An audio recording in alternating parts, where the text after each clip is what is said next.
Hello friends, welcome to educational Kranti platform.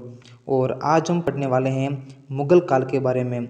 दोस्तों, जो ये मुग़ल काल का टॉपिक है, दोस्तों हैं, यह पूरे यूट्यूब पे कहीं डाला हुआ नहीं है। मैंने सोचा कि जो मुग़ल काल का टॉपिक है वो बहुत ही इम्पोर्टेंट टॉपिक है और बहुत ही हार्ड टॉपिक है। इसको पढ़ने के लिए बहुत ही ज़्यादा मेहनत लगती है, इसलिए मैंने ये वीडियो बनाया है और आप इस वीडियो को बार बार देखें। तो बढ़ते हैं प्रश्न नंबर पहले पर। भारत में मुगल साम्राज्य का संस्थापक कौन माना जाता है? तो जो दोस्तों, भारत में मुगल साम्राज्य का जो संस्थापक हैं वो माना जाता है बाबर। बाबर जो हैं भारत में मुगल साम्राज्य का संस्थापक माना जाता है। उसके बाद में अगर हम इसकी व्याख्या देखें तो बाबर का पूरा नाम जहरुद्दीन मोहम्मद बाबर था। इसका जन्म 14 फरवरी 1483 ईस्वी को फरगना में उमर शेख मिर्जा एवं तुगलक निगार खां के घर पे हुआ था।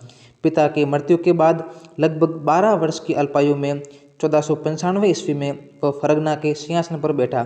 पानीपत के प्रथम युद्ध में विजय के पश्चात 27 अप्रैल 1556 ईस्वी को बाबर ने अपने को बादशाह घोषित करके भारत में मुगल साम्राज्य की नींव रखी। ठीक है दोस्तों, ये मैंने बाबर के बारे में आपको बता दिया है।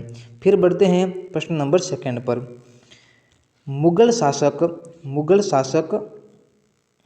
मुगल शासक बाबर द्वारा लिखित पुस्तकें किस भाषा में हैं? जो बाबर हैं उसके द्वारा जो पुस्तकें लिखी गई थी वो किस भाषा में लिखी गई थी? जो उसकी भाषा है वो तुर्की भाषा में बाबर द्वारा पुस्तकें जो लिखी गई थी। ठीक है। जैनुद्दीन मोहम्मद बाबर, इसकी अगर व्याख्या देखें हम तो जैनुद्दीन मोहम्मद बाबर ने अपने जीवन संबंधी घटनाओं को एक ग्रंथ में स्वयं ही लिखा था। इसे तुजुक ए बाबरी या बाबरनामा कहते हैं। ये किताब तुर्की भाषा में लिखी गई है, किंतु तुर्की मुगल दरबार की राजभाषा नहीं थी, अपितु ये सम्मान फारसी को प्राप्त था। मतलब जो मुगल दरबार की जो भाषा थी वो फारसी थी, लेकिन जो बाबर द्वारा जो लिखी गई जो पुस्तक है वो तुर्की में लिखी गई थी। ये वेरी इंपॉर्टेंट प्रश्न है, जेल प्रहरी में पूछा गया है। दोस्तों, ये प्रश्न जो है ना वो किसी न किसी एग्जाम में पूछे गए हैं और आगे यही एग्जाम बार बार रिपीट होंगे। और मुगल काल अगर आपने आज ही इससे पढ़ लिया तो इससे बार प्रश्न मैं 90% या 99% बोल सकता हूँ कि इससे प्रश्न बाहर नहीं जाएगा, क्योंकि सारा टॉपिक मुगल काल का है वो मैं इसमें डाल दिया है। ठीक है। और अगर आपको नोट्स बनाना चाहो तो इसको देख देख के आप नोट्स भी बना सकते हो। बढ़ते हैं प्रश्न नंबर तीसरे पर। वह मुगल सम्राट जिसके जीवन से धैर्य व संकल्प की सफलता की शिक्षा मिलती है वह कौन सा था? तो जो दोस्तों, जो अकबर था, कौन, सॉरी दोस्तों, जो बाबर था, वो बाबर था, उस बाबर के जीवन से धैर्य व संकल्प से सफलता की शिक्षा मिलती है। ठीक है। इसका अगर व्याख्या देखें हम, जैनुद्दीन मोहम्मद बाबर के जीवन से धैर्य व संकल्प से सफलता की शिक्षा मिलती है। उसके साहस एवं धैर्य का ये प्रतिफल था कि उसने भारत में मुगल साम्राज्य की नींव डाली। उसने अपने पुत्र हुमायूं को सलाह दी थी कि संसार उसका है, जो परिश्रम करता है किसी भी आपत्ति का मुकाबला करने से मत चूकना। परिश्रमहीनता और आराम बादशाह के लिए हानिकारक है। ये किसने कहा था? तो ये बाबर ने कहा था। तो धैर्य व संकल्प से सफलता किससे मिलती है? तो जो किससे मिलती है? बाबर से मिलती है। आरएस परी में पूछा गया प्रश्न है। ठीक है। बढ़ते हैं प्रश्न नंबर चौथे पर। किसका मकबरा भारत का पहला बाघ मकबरा था? किसका मकबरा था जो भारत का सबसे पहला बाघ मकबरा था? तो जो हुमायूं था, उस हुमायूं का मकबरा भारत का पहला बाघ मकबरा के नाम से जाना जाता है। इसकी अगर व्याख्या देखें तो हाजी बेगम ने अपने पति हुमायूं के मकबरे का निर्माण दिल्ली में 1564 ईस्वी में करवाया था। इस मकबरे का नक्शा मीरक मिर्जा गियास ने तैयार किया था। श्वेत संगमरमर से बना ये भारत का प्रथम दोहरे गुंबद वाला मकबरा है। क्या है? श्वेत संगमरमर से, किससे? श्वेत संगमरमर से बना ये भारत का प्रथम दोहरे गुंबद वाला मकबरा है। इस मकबरे के परित एक बाघ की रचना हुई है, जिस कारण इसे भारत में 4 बाघ शैली का पहला बाघ मकबरा कहा जाता है। दोस्तों, ठीक है, अगर आपको नोट्स बनाना हो तो बना सकते हो, क्योंकि वेरी इंपॉर्टेंट प्रश्न है ये सारे। बढ़ते हैं आगे वाले प्रश्न पर। निम्नलिखित में से कौन सा मुगल वास्तुकला में दोहरे गुंबद का सबसे प्रारंभिक उदाहरण माना जाता है? तो जो हुमायूं का मकबरा है जो दिल्ली में स्थित है वह सबसे पहले दोहरे गुंबद का सबसे प्रारंभिक उदाहरण माना जाता है। कौन सा? हुमायूं का मकबरा है वो सबसे पहले दोहरे गुंबद का प्रारंभिक उदाहरण माना जाता है। प्रश्न नंबर आगे वाला, भारत में चार बाग शैली का प्रथम मकबरा है। भारत में चार बाग शैली का प्रथम मकबरा कौन सा है? तो जो हुमायूं का मकबरा है वो भारत में चार बाग शैली का प्रथम मकबरा माना जाता है। प्रश्न नंबर आगे, निम्नलिखित में से कौन सा युग्म सम्मिलित नहीं है? एतमाद उद दौला का मकबरा नूरजहां, किला ए कोना मस्जिद शेरशाह, हुमायूं का मकबरा औरंगजेब, लाहौर का किला अकबर। तो मैंने आपको बताया जो हुमायूं का मकबरा है वो औरंगजेब ने नहीं बनाया था, ठीक है। तो ये जो है वो असम्मिलित है। वेरी इंपॉर्टेंट प्रश्न दोस्तों, ये जो प्रश्न है वो वेरी इंपॉर्टेंट प्रश्न है, इसको आप रट ले, ठीक है। गुलबदन बेगम द्वारा रचित ग्रंथ है। तो जो गुलबदन बेगम है उसके द्वारा रचित जो ग्रंथ है वो कौन सा है? वो हुमायूंनामा है। क्योंकि दोस्तों जब एग्जाम में प्रश्न पूछते हैं कि गुलबदन बेगम द्वारा रचित ग्रंथ है तो हम सोचते हैं कि जो हुमायूंनामा है वो हुमायूं ने लिखा होगा, नहीं। तो ये किसने लिखा था? तो ये गुलबदन बेगम द्वारा लिखा गया है, ठीक है। बढ़ते हैं प्रश्न नंबर आगे वाले पर। हुमायूंनामा किसने लिखा था? मैंने अभी बताया कि जो हुमायूंनामा है वो किसने लिखा था? गुलबदन बेगम ने लिखा था। प्रश्न नंबर आगे वाला, निम्न में से किस मुगल शहजादी ने ऐतिहासिक वृत्तांत लिखा? किसने लिखा? तो ऐतिहासिक वृत्तांत किसने लिखा था? गुलबदन बेगम ने। ऐतिहासिक वृत्तांत मतलब जो ये हुमायूंनामा है एक इतिहास का सबसे बड़ा भाग है, इसलिए कहा जाता है कि जो गुलबदन बेगम ने ऐतिहासिक वृत्तांत लिखा था। बढ़ते हैं प्रश्न नंबर आगे वाले पर। फरीद जो बाद में शेरशाह सूरी बना ने कहाँ शिक्षा प्राप्त की थी? जो दोस्तों जो शेरशाह सूरी है, कौन? जो शेरशाह सूरी है, आरएस में पूछा गया प्रश्न है कि जो शेरशाह सूरी ने शिक्षा कहाँ प्राप्त की थी? तो शेरशाह सूरी है उसने कहाँ शिक्षा प्राप्त की थी? तो जौनपुर ने उसकी शिक्षा प्राप्त की थी। शेरशाह सूरी ने कहाँ शिक्षा प्राप्त की थी? जौनपुर में शिक्षा प्राप्त की थी। फरीद जो बाद में शेरशाह सूरी बना ने अपनी शिक्षा जौनपुर से प्राप्त की थी। 1494 ईस्वी में फरीद ने घर छोड़ दिया था तथा विद्या अध्ययन के लिए जौनपुर चला गया आया, जो पूर्व के सिराज नाम से प्रसिद्ध था, ठीक है। बढ़ते हैं आगे वाले प्रश्न पर। निम्न में से किस शासक ने चांदी का सिक्का रुपया प्रारंभ किया? ऐसा कौन सा शासक था जिसने चांदी का सिक्का प्रारंभ किया था? तो दोस्तों जो शेरशाह सूरी हैं, कौन? शेरशाह सूरी हैं, उसने क्या किया था?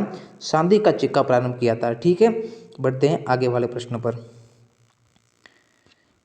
वेरी इंपॉर्टेंट प्रश्न दोस्तों ये, निम्न तथ्यों में से कौन सा तथ्य ऐसा है जो अकबर को राष्ट्रीय सम्राट सिद्ध करने में सहायक नहीं है? मतलब ऐसा कौन सा तथ्य है जो अकबर को राष्ट्रीय सम्राट सिद्ध नहीं करता है? तो जो अकबर ने इस्लाम धर्म को त्याग दिया, अकबर ने दोस्तों जो इस्लाम धर्म है उसको त्याग दिया था, वो सम्राट सिद्ध करने के लिए सहायक नहीं है। इसका अगर देखो दोस्तों जो व्याख्या देखें, इसकी हम व्याख्या देखें तो व्याख्या क्या है? बहुत ही बड़ी व्याख्या है और इससे आपको बहुत चीज़ सीखने को मिलेगी। अकबर का पहला मुस्लिम शासक था, अकबर पहला मुस्लिम शासक था जिसने इस बात का अनुभव किया कि मुगल साम्राज्य की सुदृढ़ता के लिए भारत की बहुसंख्यक हिंदू जनता का सहयोग प्राप्त करना नितांत आवश्यक है। उसने युद्ध मुस्लिम समुदायों को राष्ट्रीय एकता के सूत्र में बांधने का प्रयास किया।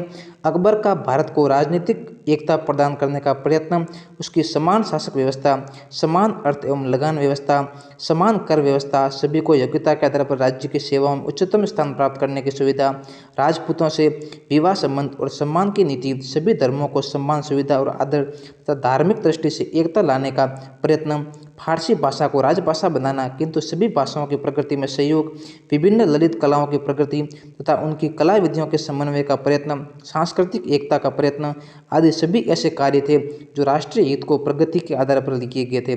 इस कारण अकबर को राष्ट्रीय सम्राट स्वीकार किया गया। अकबर ने इस्लाम धर्म का त्याग नहीं किया था।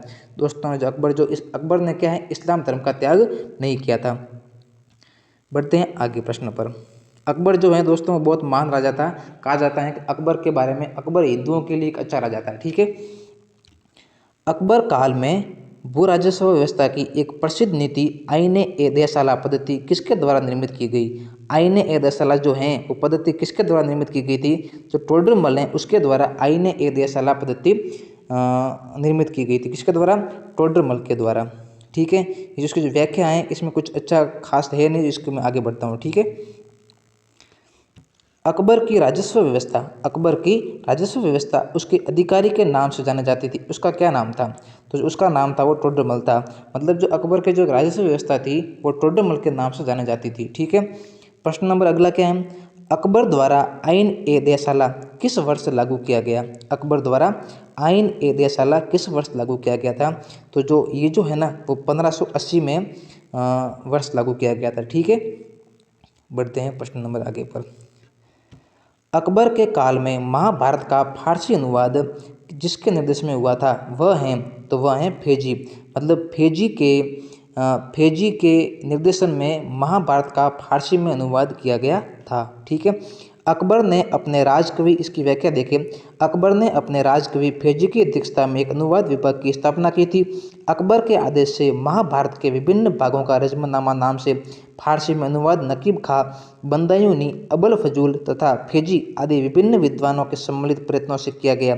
इसके अतिरिक्त बदायूं ने रामायण का, फेजी ने लीलावती का तथा अबुल फजल ने कालिया दमन का फारसी में अनुवाद किया था। ठीक है, व्याख्या है, वेरी इंपॉर्टेंट है ये व्याख्या, इसको अगर आप देखें तो स्क्रीनशॉट ले सकते हैं और इसको बार बार अपना सकते हैं। ठीक है दोस्तों, अगर हमारा चैनल आपने सब्सक्राइब नहीं किया है तो अभी सब्सक्राइब और लाइक करें, क्योंकि इतने अच्छा कंटेंट है वो यूट्यूब में किसी भी यूट्यूब चैनल इतना अच्छा कंटेंट नहीं देता है, इसलिए आप इसको अभी लाइक और सब्सक्राइब जरूर करें। इस प्रकार मैं आपको सारी इतिहास पढ़ा दूंगा। ठीक है, 16वीं शताब्दी में संपन्न महाभारत का फारसी अनुवाद कहलाता है, तो इसका आंसर क्या होगा, रजमनामा। मतलब 16वीं शताब्दी में संपन्न महाभारत का फारसी अनुवाद रजमनामा में हुआ था। ठीक है, मुगल बादशाह में लीलावती पुस्तक का फारसी भाषा में अनुवाद किसने किया, तो किसने किया था, अबुल फैजी ने किया था। अबुल फैजी ने क्या किया था, लीलावती पुस्तक का फारसी भाषा में अनुवाद किया था। किसने, अबुल फैजी ने। किसने अकबरनामा लिखा था, अकबरनामा किसने लिखा था, तो अकबरनामा है वो अबुल फजल ने लिखा था। अकबरनामा किसने लिखा था, अबुल फजल ने लिखा था। बढ़ते हैं आगे वाले प्रश्न पर। अकबर के नवरत्नों में राजस्थान के कौन से कवि थे, अकबर के नवरत्नों में जो राजस्थान के जो कवि थे वो कौन से थे, तो जो अबुल फजल हैं, अबुल फजल जो हैं वो राजस्थान का कवि था और वह अकबर के नवरत्नों में शामिल था। अब आपको बताए जो अकबर के जो नवरत्न थे वो कौन कौन थे।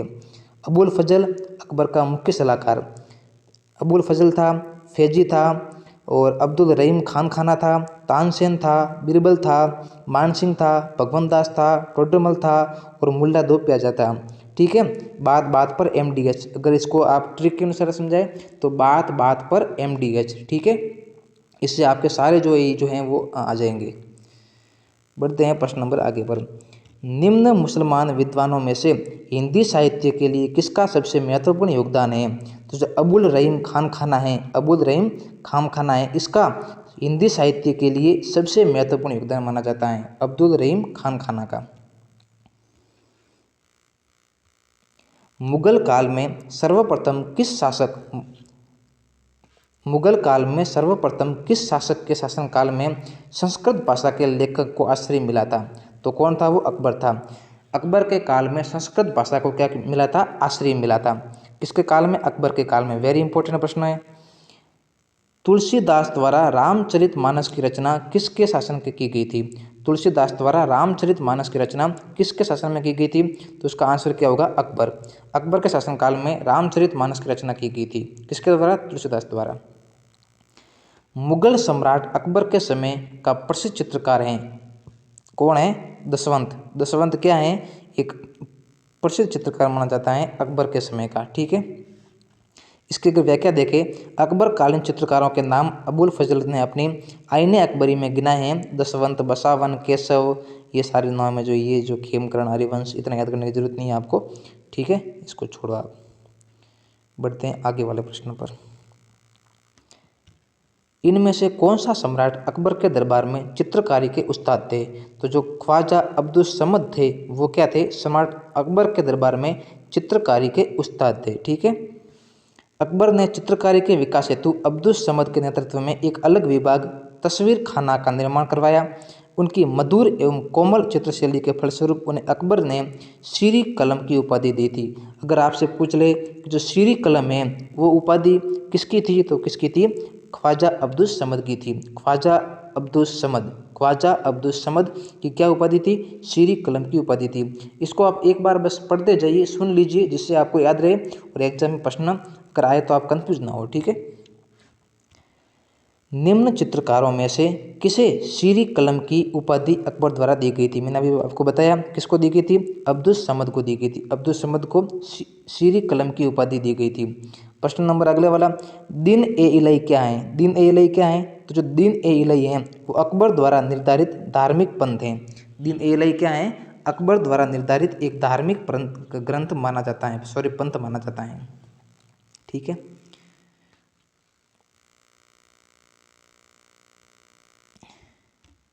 दीन ए इलाही की शुरुआत किसके शासनकाल में हुई थी? दीन ए इलाही की शुरुआत किसके शासनकाल में हुई थी? तो अभी मैंने आपको बताया ये जो है वो अकबर के शासनकाल में हुई थी।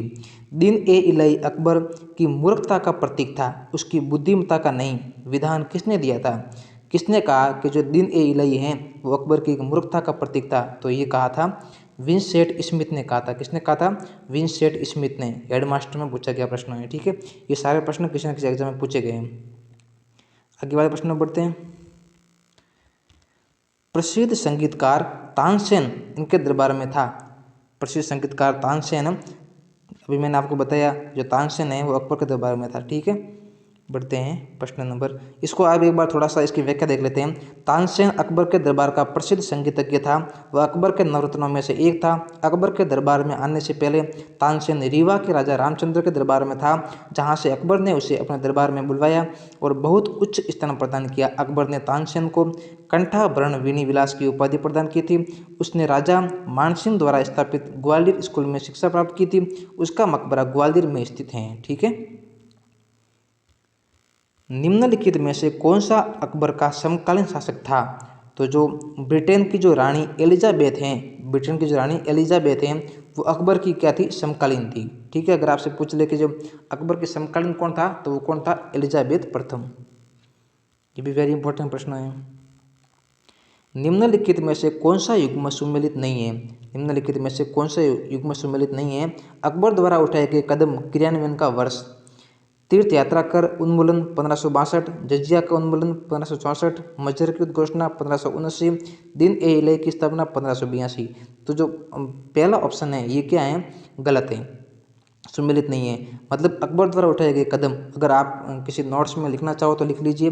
1562 ईस्वी में दास प्रथा का अंत, 1563 ईस्वी में तीर्थ यात्रा कर समाप्त और 1564 ईस्वी में जजिया कर समाप्त। वेरी इंपॉर्टेंट दोस्तों, वेरी वेरी इंपॉर्टेंट प्रश्न है। क्या है कि अकबर द्वारा उठाए गए कदम है 1562, 1563 और 1564 और उसके बाद में ये जो है मजहर की उद्घोषणा, ये भी आपको याद करना है। प्रश्न नंबर आगे वाला, निम्न मुस्लिम शासकों में से किसने तीर्थ यात्रा कर समाप्त किया था? तीर्थ यात्रा कर किसने समाप्त किया था? अकबर ने किया था। मैंने भी आपको बताया कि जो अकबर है वो हिंदुओं के लिए सबसे अच्छा राजा था। ऐसे बोल तो नहीं सकते कि अकबर अच्छा राजा था, लेकिन ऐसे कह सकते हैं कि तुलनात्मक रूप से एक अच्छा राजा था। ठीक है। अकबर द्वारा बनवाई की श्रेष्ठतम इमारतें पाई जाती हैं। तो जो अकबर ने जो श्रेष्ठतम इमारतें जो बनाई थी वो कहाँ पाई जाती हैं? तो वो पाई जाती हैं फतेहपुर सीकरी में। फतेहपुर सीकरी में अकबर द्वारा श्रेष्ठतम इमारतें बनाई गई थी। अब थोड़े से प्रश्न रहे दोस्तों, इससे टॉपिक खत्म होने वाला है आपका। निम्नलिखित में से कौन सी इमारतें फतेहपुर सीकरी के हरमसरा खंड का हिस्सा हैं? जोधाबाई का महल, पंचमहल, मरियम का घर, बीरबल का घर। तो इसका आंसर होगा उपयुक्त सभी। जो चारों हैं ये क्या हैं? हरमसरा खंड का हिस्सा हैं। नेक्स्ट प्रश्न, नेक्स्ट क्वेश्चन, पानीपत के द्वितीय युद्ध में अकबर का मुकाबला किससे हुआ? पानीपत के द्वितीय युद्ध में अकबर का मुकाबला दोस्तों किससे हुआ था? तो जो हेमू है उससे पानीपत के द्वितीय युद्ध में अकबर का मुकाबला हुआ था। किससे हुआ था? हेमू से हुआ था। अगर इसकी व्याख्या देखें, अकबर ने अफगान शासक मोहम्मद आदिल शाह के प्रधानमंत्री हेमू को पानीपत के द्वितीय युद्ध में पराजित किया था। ठीक है, किसको पराजित किया था? हेमू को।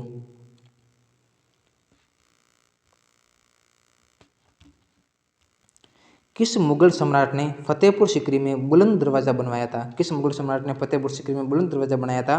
तो जो इसका आंसर होगा वो अकबर होगा। अकबर ने क्या किया था? फतेहपुर सीकरी में बुलंद दरवाज़ा बनाया था।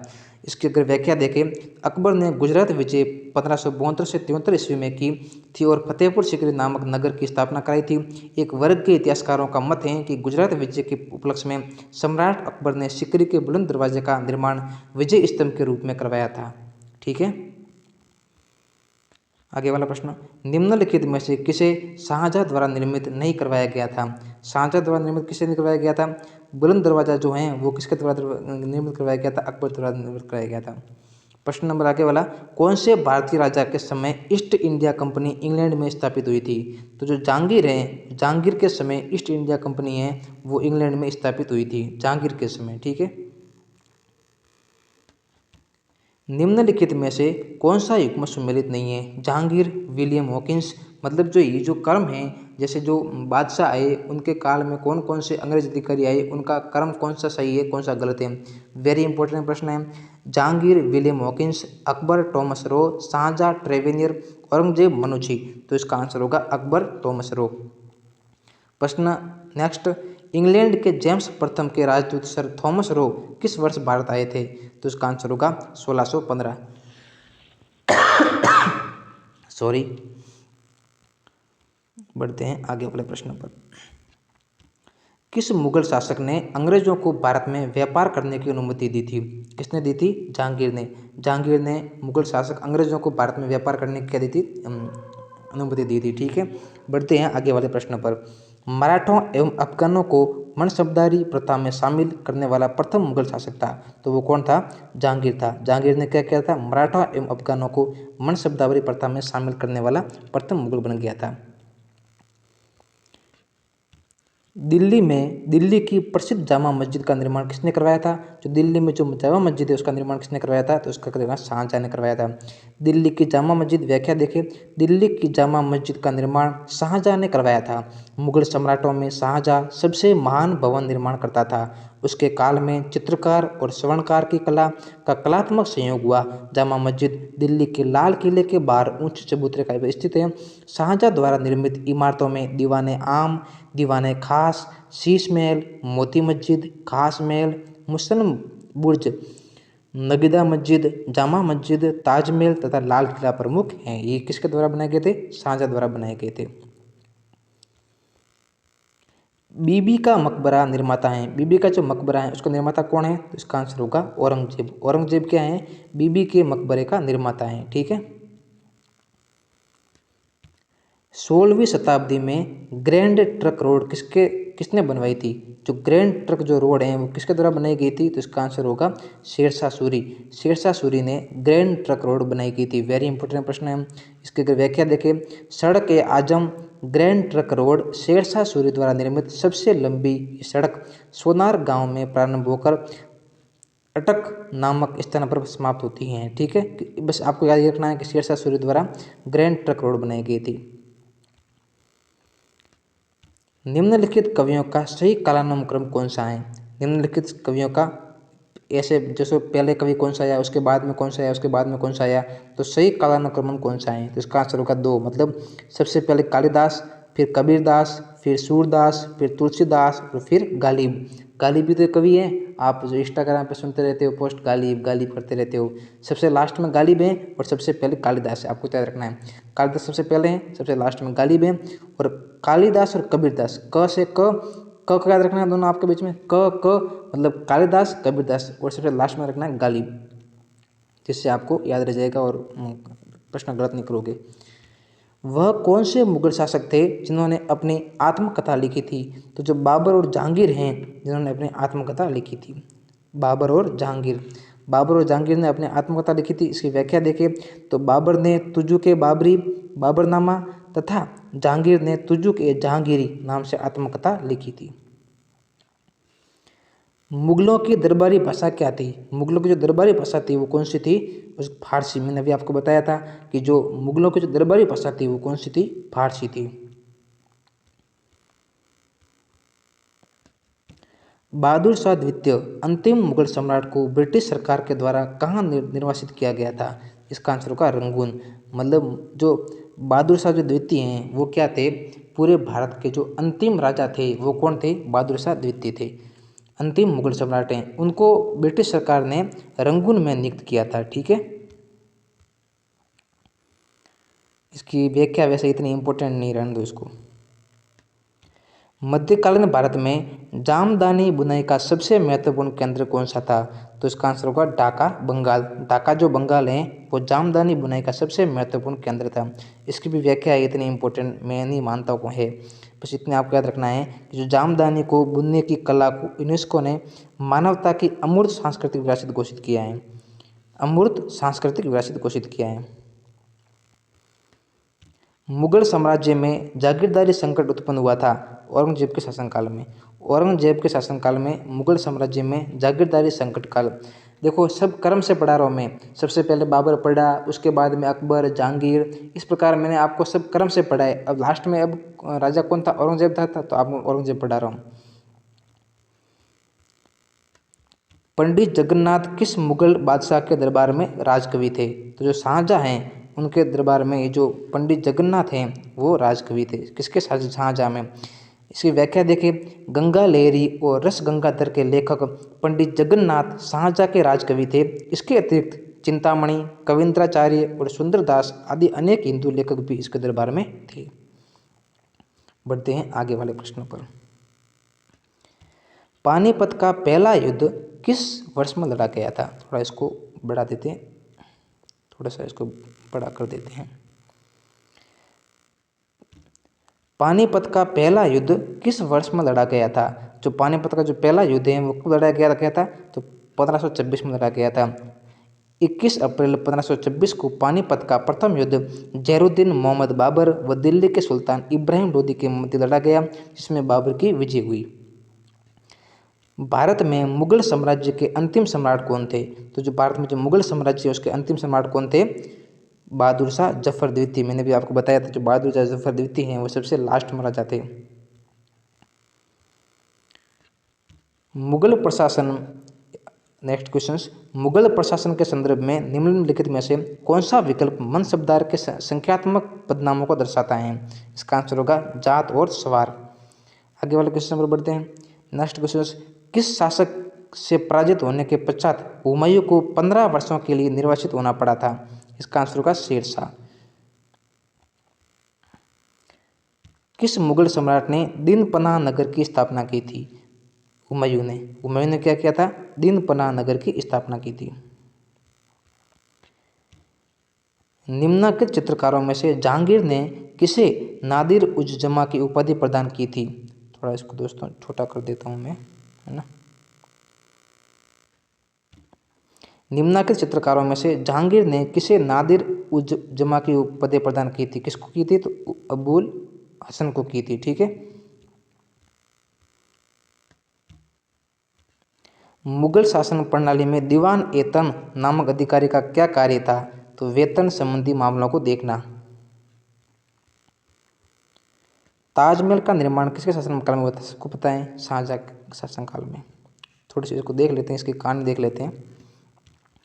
आगरा में यमुना नदी के तट पर स्थित मकबरा ताजमहल का निर्माण शाहजहाँ के देखरेख में उस्ताद ईसा खां के संपन्न करवाया था, जबकि मकबरे की योजना उस्ताद अहमद लाहौरी ने तैयार की थी। शाहजहाँ ने लाहौरी को नादिर उल असर की उपाधि प्रदान की थी। ताजमहल के अंदर के भाग में पित्रा शैली में सुंदर सजावट का काम किया गया है। इस मकबरे का निर्माण कार्य 1631 में प्रारंभ हुआ, 1653 ईस्वी में पूरा हुआ। शाहजहाँ ने इस मकबरे को अपनी प्रिय बेगम मुमताज महल की याद में बनवाया था। ताजमहल की वास्तुकला में भारतीय, ईरानी एवं मध्य एशियाई वास्तुकला का संतुलित समन्वय दिखाई पड़ता है। क्वेश्चन नेक्स्ट, हुमायूं व खान ए खाना के मकबरे की वास्तुकला से प्रेरित होने वाला ताजमहल का वास्तुकार था कौन था? उस्ताद अहमद। वेरी इंपॉर्टेंट है ये दोस्तों, जो क्वेश्चन है ना वेरी इंपॉर्टेंट है। जो उस्ताद जो अहमद है ना वो प्रभावित हुआ था। मुगल वास्तुशिल्प मिश्रण है फारसी व भारतीय शैलियों का। मुगल वास्तुशिल्प मिश्रण है फारसी व भारतीय शैलियों का मुगल वास्तुशिल्प मिश्रण। ठीक है। नेक्स्ट क्वेश्चन, ताजमहल पर कुरान की आयतें लिखने वाला सुलेखक था अब्द अल हक अमानत खान सिराजी। ये क्या था? ताजमहल पर कुरान की आयतें लिखने वाला सुलेखक माना जाता है। मध्यकालीन भारत में पाई कास्त किन्हें कहा जाता है? मध्यकालीन भारत में जो पाई कास्त हैं वो किन्हें कहा जाता है? तो ये जो है उत्तरी भारत में भूमिहीन किसानों को पाई कास्त कहा जाता था। क्या कहा जाता था? पाई कास्त। वेरी इंपॉर्टेंट प्रश्न। उस्र क्या है? तो उस्र है मुसलमानों से लिया जाने वाला भूमिकर। मुसलमानों से लिया जाने वाला जो भूमिकर है उसको क्या कहा जाता है? उस्र कहा जाता है। इसकी व्याख्या देखें, उस्र क्या है तो हमने पढ़ लिया है। ज़कात क्या है? तो मुसलमानों से लिया जाने वाला धार्मिक कर। खिराज क्या है? तो गैर मुसलमानों से पर लगाया गया बुरा राजस्व। और खम्स क्या है? तो लड़ाई में हासिल लूट माल।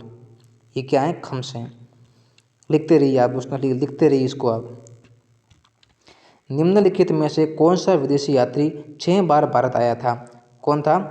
Gene Baptiste Tavernier. ठीक है, 6 बार भारत आया था। दिल्ली के लाल किले में मोती मस्जिद का निर्माण किया था, किसने किया था? औरंगजेब ने। किस भारतीय स्मारक को हाल ही में विश्व हेरिटेज सूची में शामिल किया गया है? लाल किले को। किसको? लाल किले को। मुगल काल में केंद्रीय वित्त मंत्री को कहा जाता था, क्या कहा जाता था? केंद्रीय वित्त मंत्री को कहा जाता था दीवान ए आला, पैसों का दीवाना। दीवान ए आला, पैसों का दीवाना, केंद्रीय वित्त मंत्री को कहा जाता था मुगल काल में।